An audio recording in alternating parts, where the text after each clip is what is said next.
UFC better. He got an injury a couple years ago. I guess it's out what happened. I'm taking this fight very, very serious because I feel like being a young pro, being 2-1, I feel like it's going to be a big win for me. Kind of open eyes, see, people to see what kind of level I can be. I believe everybody will see hard work pays off. Anytime I've ever trained, I've won fights. Like I said, Corey Hill is a very good opponent. He's got a good name, and I believe if I could beat him, it would open a lot of eyes everywhere.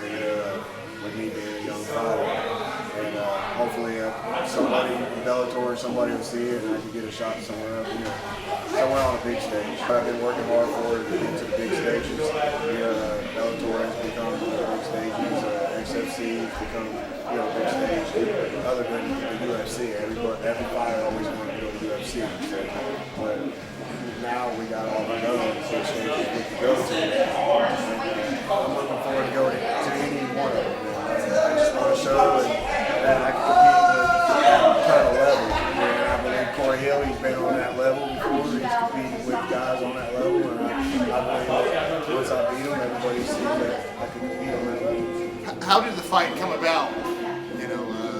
Getting Corey Hill to go up against you. It was kind of like a last-minute thing. I was needing a fight back in January, and I took a short notice against him in Pennsylvania, and the show got canceled. We actually went up there and we did face-offs, we did weigh-ins, and the next day, Boxing Commission canceled the fight due to there was only 3 fights, and we got to have 6.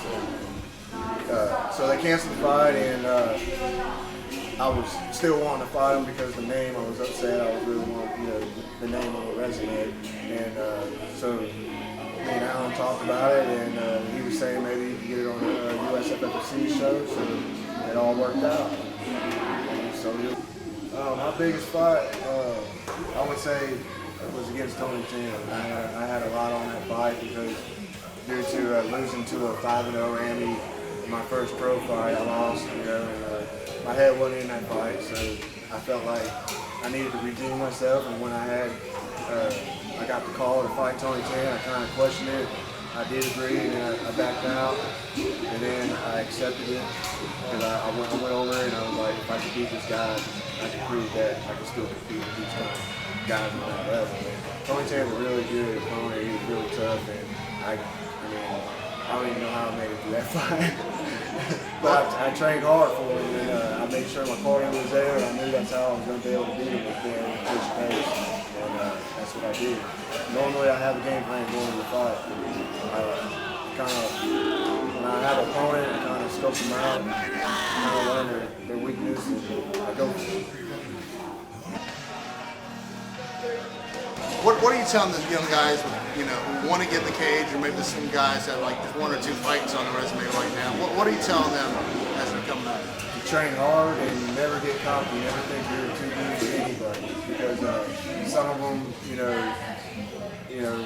win their first fight and they kind of drift off the training and this and that. They think they're good, and they're still young, and I'm 32. I had to push myself to be where I'm at, and these guys got a lot of opportunities. We got a lot of young talent in here too. We're blessed with that. And these kids, man, they come in here and they've never done it in their lives, and they pick it up and they train hard. I guess because us older guys, we push them, and they just listen and they follow. And I tell them, at first I warn them, it's not easy.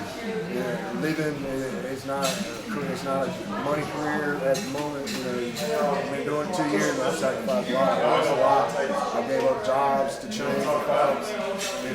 Just like Tony Tan said, he had to work to, he couldn't train for me. And I said, dude, you knew you had a fight. You knew you was fighting me. I said, I quit working to fight to train for you. So, but actually for this fight, I actually been working. I had to work because I got so far in debt from not working.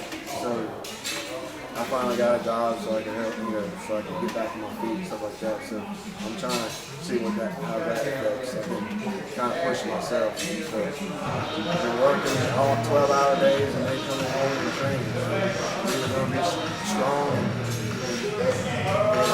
and strong for them, or I'm going to be just